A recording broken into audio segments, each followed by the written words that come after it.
এবার দাজ্জালের কার্যক্রম এবং দাজ্জাল পৃথিবীতে কি করবে এবং দাজ্জাল কয়দিন থাকবে এবং তারপরে কি হবে, এটার একটা বিস্তারিত আমাদের দেখায়। রাসূলুল্লাহ সাল্লাল্লাহু আলাইহি ওয়াসাল্লাম দাজ্জাল সম্পর্কে আরেকটি বিস্তারিত হাদিসে, পুরো হাদিসের আমরা অনুবাদ করবো না, মূল অংশগুলো আপনাদের দেখাই। আরেকটি বিস্তারিত হাদিসে রাসূলুল্লাহ সাল্লাল্লাহু আলাইহি ওয়াসাল্লাম বলছেন যে আমি জীবিত থাকা অবস্থায় যদি দাজ্জাল বের হয় তাহলে আমি তো তোমাদের জন্য যথেষ্ট দাজ্জালের জন্য, আর যদি আমি জীবিত থাকা অবস্থায় বের না হয় তাহলে আল্লাহ সুবহানাহু ওয়া তাআলা আল্লাহু খলিফাতি আলা কুল্লি মুসলিম, প্রত্যেক মুসলমানের দায়িত্ব আল্লাহর উপর। দেখেন রাসূল সাল্লাল্লাহু আলাইহি ওয়াসাল্লাম নিজেও আশঙ্কা করতেন যে তার জীবদ্দশাত দাজ্জাল বের হয়ে যেতে পারে। এটার আরও একটা উদাহরণ আপনারা নিতে পারেন ইবনে সাইয়াদের হাদিস থেকে। ইবনে সাইয়াদ নামক একজন ইহুদি ব্যক্তি, যাকে সাহাবীরা দাজ্জাল হিসেবে সন্দেহ করতেন আল্লাহর নবীর জীবদ্দশায়। তো যখন ওমর রাদিয়াল্লাহু তাআলা বলছে আল্লাহ নবী আপনি আমাকে অনুমতি দেন যে আমি ইবনে সাইয়াদকে হত্যা করব, তখন রাসূল বলছে যদি এ দাজ্জাল না হয় তাহলে কেন নিরপরাধ মানুষকে হত্যা করবে, আর যদি এ দাজ্জাল হয় তাহলে তুমি তো তাকে হত্যার অধিকার রাখো না, তাকে ঈসা আলাইহিস সালাম হত্যা করবে। আল্লাহ নবী কিন্তু বললেন না যে সে দাজ্জাল নয়। এই জন্য দাজ্জালের আগমনের বিষয়ে যে আমি নিশ্চিত যে না আজকে দাজ্জাল বের হবে না, আগামীকাল দাজ্জাল বের হবে না, এরকম নিশ্চিত স্বয়ং মুহাম্মদ সাল্লাল্লাহু আলাইহি ওয়াসাল্লাম ছিলেন না। যে কোনো মুহূর্তে দাজ্জাল বের হয়ে যেতে পারে, এটা এই হাদিস থেকে স্পষ্ট বুঝতে পারে। এবার রাসূল সাল্লাল্লাহু আলাইহি ওয়াসাল্লাম বলছেন যে দাজ্জালের সামনে তোমরা ফাওয়াতিহ সূরাতিল কাহফ, সূরা কাহফ দাজ্জাল থেকে বাঁচার অন্যতম একটি মাধ্যম। সূরা কাহফে কিন্তু কোরআনের সবচেয়ে ব্যতিক্রম ঘটনাগুলো আছে, যেমন আসহাবে কাহফের যেটা ঘটনা যে 309-310 বছর তারা ঘুমাচ্ছে, মানুষ তাদের দেখে মনে করবে তারা জাগ্রত অবস্থায়, অথচ তারা ঘুমন্ত বা মৃত অবস্থায়। আবার তারা ঘুম থেকে উঠে বলছে কই আমরা তো অল্প কিছু সময় ঘুমিয়েছিলাম। এই যে সময়ের একটা ব্যাপক হেরফের, এই সময়ের হেরফের কিন্তু দাজ্জালের সাথে সংঘটিত হবে। ঠিক তেমন যুলকারনাইনের ঘটনা সূরা কাহফের মধ্যে আছে, এবং কিয়ামতের একমাত্র আলামত যার উল্লেখ কোরআনে আছে সেটা হচ্ছে ইয়াজুজ এবং মাজুজ, যেটা যুলকারনাইনের ঘটনার মধ্যে আছে, আর অন্যগুলো কিন্তু উল্লেখ নেই। তারপরে আরো একটি ব্যতিক্রম ঘটনা সূরা কাহফে আছে, সেটা হচ্ছে খিজির আলাইহিস সালামের সাথে মুসা আলাইহিস সালামের সাক্ষাৎ। এটা অন্যতম একটি ব্যতিক্রম ঘটনা। খিজির আলাইহিস সালাম কই থেকে আসলো, কিভাবে দেখা হলো, আবার কোথায় চলে গেল। তো ওই জিনিসগুলোকেও আমরা, এই বিষয়গুলোকে আমরা দাজ্জাল এবং ইয়াজুজ মাজুজের সাথে আরেকবার কানেক্ট করবো, কিন্তু আপাতত এখানে আমরা এতটুকু বলে নিচ্ছি যে সূরা কাহফের গুরুত্ব, কেননা যেই দিন দাজ্জাল বের হবে ওই দিন সূরা কাহফের এই ঘটনাগুলোকে আমরা দাজ্জালের বের হওয়ার সাথে পরিপূর্ণরূপে মিলিয়ে ফেলতে পারবো, এবং যে সূরা কাহফ অতি মজবুতভাবে বিশ্বাস করবে তার জন্য ঈমান ধরে রাখা অনেক সহজ হবে। আমরা আরেকটি ভিডিওতে ইনশাআল্লাহ সূরা কাহফের এই ঘটনাগুলো নিয়ে বিস্তারিত আলোচনা করব ইনশাআল্লাহ, যদি আল্লাহ সুবহানাহু ওয়া তাআলা তৌফিক দেয়। তো আল্লাহ নবী বলছেন যে খাল্লাতান বাইনা শাম ওয়াল ইরাক, শাম এবং ইরাকের মধ্যবর্তী স্থান থেকে দাজ্জাল বের হবে। আর এক হাদিস রাসূল সাল্লাল্লাহু আলাইহি ওয়াসাল্লাম বলেছেন, ওই যে আগের যে হাদিস তামিমান তারি, যে তিনি মদিনার এইভাবে লাঠিতে আঘাত করে বললেন এটাই সেই মদিনা যেখানে দাজ্জাল প্রবেশ করতে পারবে না, আর এখান থেকে মাশরিক পূর্ব দিক থেকে দাজ্জাল বের হবে। এবং আমরা যদি মদিনা থেকে পূর্ব দিকে, যেখানে দাঁড়িয়ে রাসূল সাল্লাল্লাহু আলাইহি ওয়াসাল্লাম পূর্ব দিকে ইশারা করছে যে দিকে দাজ্জাল বের হবে, আমরা যদি মদিনা থেকে পূর্ব দিকে একটা রেখাটা নিই তাহলে এই রেখাটা এইভাবে যেতে থাকে পূর্ব দিকে। তার মধ্যে সৌদি আরবের এই অঞ্চলগুলো পড়বে, সৌদি আরবের রিয়াদ অঞ্চলও পড়বে, তারপরে বাহরাইন, কাতার, তারপরে যে পারস্য উপসাগর যেখানে এখন যুদ্ধ চলতেছে, তারপরে বিশাল ইরান, বিশাল খোরাসান, তারপর বিশাল পাকিস্তান, যেটাই থাকবে পূর্ব দিকে।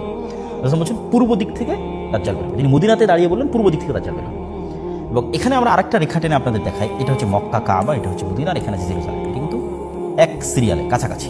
এই এরিয়াগুলোতে দাজ্জালের প্রচুর পরিমাণে চলাফেরা হবে, এবং কিয়ামতের পূর্ব মুহূর্তের সকল ঘটনা এই এরিয়ায় সংঘটিত হবে। এটা আমরা শেষ মুহূর্তে গিয়ে আরও ক্লিয়ার করবো, কিন্তু এই এরিয়া সম্পূর্ণরূপে ফিতনামুক্ত থাকবে, মদিনা এবং মক্কা সম্পূর্ণরূপে ফিতনামুক্ত থাকবে। তো রাসূলুল্লাহ সাল্লাল্লাহু আলাইহি ওয়াসাল্লাম বললেন যে দাজ্জাল পৃথিবীতে থাকবে 40 দিন। তার প্রথম দিন হবে 1 বছরের সময়, তার দ্বিতীয় দিন হবে 1 মাসের সময়, তার তৃতীয় দিন হবে 1 সপ্তাহের সময়, আর তার বাকি দিনগুলো হবে স্বাভাবিক দিনের সময়। এটা একটা ব্যতিক্রম, অত্যন্ত ব্যতিক্রম, যে পৃথিবীর একটা দিন পৃথিবীর 1 বছরের সময় কেমনে সম্ভব।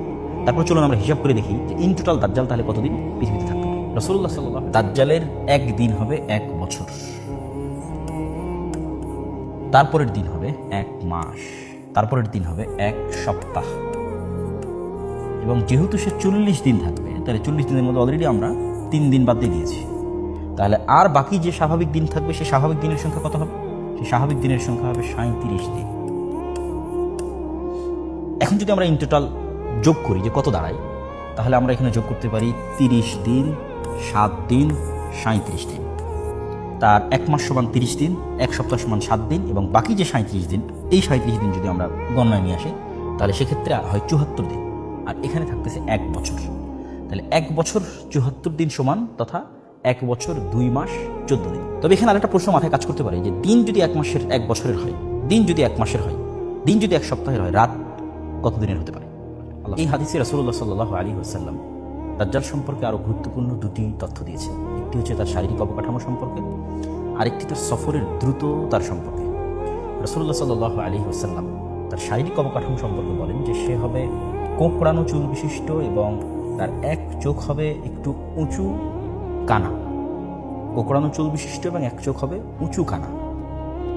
এবং তার গতি সম্পর্কে রাসূল সাল্লাল্লাহু আলাইহি ওয়াসাল্লাম বলেন যে মেঘমালাকে যখন কোনো বাতাস উড়িয়ে নিয়ে যায়, তথা ঝড়ের সময় মেঘকে আমরা যে আকাশে উঠতে দেখি, ওই মেঘের যে গতি থাকে বাতাসের উড়িয়ে নিয়ে যাওয়ার কারণে দাজ্জালের সেই গতি হবে। এটা দাজ্জালের নিজস্ব গতিও হতে পারে, যেটা হাদিসের জাহিরি অর্থ, আমরা সবসময় বলছি যে আমরা হাদিসের প্রকাশ্য অর্থকে প্রাধান্য দিই, অথবা যন্ত্রের সাহায্যেও যদি দাজ্জাল নেয় উড়ার জন্য, তার গতিশীলতা বাড়ানোর জন্য, সেটিও হতে পারে। আল্লাহু আ'লাম বিস-সাওয়াব। তাহলে আমরা দেখলাম দাজ্জাল পৃথিবীতে 1 বছর 2 মাস 14 দিন সে সফর করবে এবং পৃথিবীর সকল জায়গায় সফর করবে, মক্কা এবং মদিনা ছাড়া। এবং তার ফিতনার ধরনটা কেমন হবে, কীরকম ভয়াবহ হবে, সেটা রাসূল সাল্লাল্লাহু আলাইহি ওয়াসাল্লাম বলছেন। তিনি বলছেন, যখন সে কোনো শহরের পাশ দিয়ে অতিক্রম করবে, তখন তাদেরকে সে তার দিকে দাওয়াত দেবে, যদিও শহরের মানুষই উমিনুনা বিহি, তার দাওয়াতে ঈমান আনে এবং ওয়াস্তাজিবুনা লাহু, এবং তার দাওয়াতে সাড়া দেয়। তাহলে দাজ্জাল আসমানকে বলবে বৃষ্টি বর্ষণ করো, ফায়ামুরুস সামা ফাতুমতির, দাজ্জালের আদেশে আসমান বৃষ্টি বর্ষণ করবে। ওয়াল আরদা ফাতুমবিত, এবং জমিনকে আদেশ করবে যে তুমি ফসল উৎপাদন করো, তখন জমিন ফসল উৎপাদন করবে। আমরা যদি আজকের সময় কল্পনা করি যে পরিমাণ তেলের সংকট, ধরেন আজকে আমি বলতেছি যে তুমি আমার প্রতি ঈমান আনলে তোমাকে তেল দেওয়া হবে, ঈমান না আনলে তেল দেওয়া হবে না। তারপরে চিন্তা করেন কি হতে পারে। বাংলাদেশে যদি আগামী 1 মাস 1 ফোঁটাও তেল না আসে, তাহলে আমাদের দেশের বিদ্যুৎ থেকে শুরু করে, যানবাহন থেকে শুরু করে, মোবাইল কম্পিউটার থেকে শুরু করে সব কিছু আমরা হারিয়ে ফেলব। এর চেয়েও ভয়াবহ বিষয়ের কথা বলা হচ্ছে যে আকাশ বৃষ্টি বর্ষণ করবে দাজ্জালের আদেশে, তেল তো বহুদূরের কথা, জমিন ফসল উৎপাদন করবে দাজ্জালের আদেশে, এবং যে তার প্রতি ঈমান আনবে না তার জন্য সব বন্ধ হয়ে যাবে। এই জন্য এটাকে বলা হয়েছে পৃথিবীর সবচেয়ে ভয়াবহ ফিতনা। এইরকম ভয়াবহ ফিতনা থেকে মানুষ কীভাবে বাঁচবে, এটা আমরা ভিডিওর শেষে আপনাদেরকে বলবো ইনশাআল্লাহ, যে কীভাবে মানুষের ভয়াবহ ফিতনা থেকে বাঁচবে। এইভাবে যখন এই ফিতনা চলতে থাকবে এবং এই ফিতনায় মুমিন এবং মুসলিমের অতিষ্ঠ হয়ে যাবে, এবং শামের মানুষ তারাও দুর্ভিক্ষে নিপতিত হয়ে যাবে। শামের যে মুজাহিদরা কুস্তন্তনিয়া বিজয় করলো, আগের হাদিসে দেখলেন, তারাও দুর্ভিক্ষের মধ্যে পড়ে যাবে। জেরুজালেমে যে সমস্ত মুসলমানের আছে মসজিদে আকসায়, তারাও ভয়ঙ্কর দুর্ভিক্ষের মধ্যে পড়ে যাবে, কারো কাছে কোনো খাবার থাকবে না, কেন অল এভরিথিং এর কন্ট্রোল দাজ্জাল।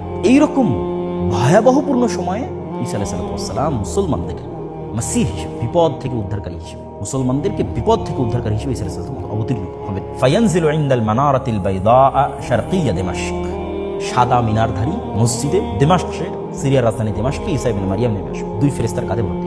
এবং বিভিন্ন রিওয়ায়েতে আছে এটা হবে ফজরের সালাতের সময়, এবং ইমাম মাহদির নেতৃত্বে যখন মুজাহিদগণ ফজরের সালাতের প্রস্তুতি নেবে, তখন এবার ঈসা আলাইহিস সালাম সহ ইমাম মাহদি সহ অন্য আর মুজাহিদরা সহ দাজ্জালকে হত্যা করার জন্য রওনা দেবে।